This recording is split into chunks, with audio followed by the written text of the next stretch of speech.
Hi, I'm Jenna Lane, your Bucs insider for SportsTalkFlorida.com. We just finished up the second day of Buccaneers rookie minicamp, and it was my first opportunity to get a glimpse of these draft picks, along with the undrafted free agents that the team signed and some of the tryout players that they brought in.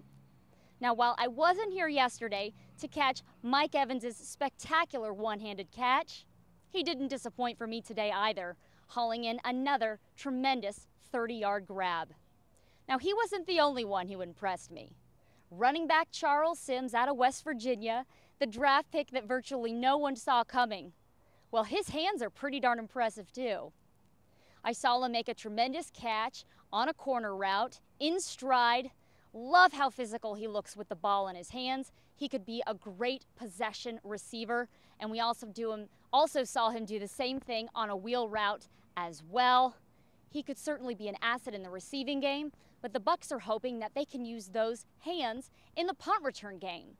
After practice, Lovie Smith said that punt returns is an area that he hopes this team can improve on, and they had 3 guys essentially lining up to do that. Sims was one. They also had Robert Haran doing that as well, and undrafted free agent Solomon Patton, a guy I've mentioned before, who had a 100-yard kick return against Mizzou last year. So keep an eye on all 3 of those guys and see if one of them might be able to challenge for that job this coming year. Now, in other news, Austin Seferian-Jenkins continues to be limited by a foot injury. We're hopeful that he'll be ready in time for mandatory minicamp. The Bucs have seen enough from him, though, and Brandon Myers, that they were able to part ways with veteran tight end Tom Crabtree, who they released today.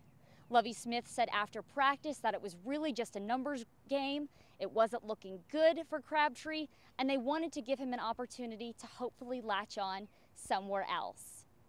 Now, the team will have a walkthrough tomorrow, not a formal practice. It is closed to the media, and they will regroup on Monday, in which players who were tryout players will find out if they made the roster or not. Stay tuned for all kinds of Buccaneers coverage on SportsTalkFlorida.com. We're constantly updating it with material from OTAs.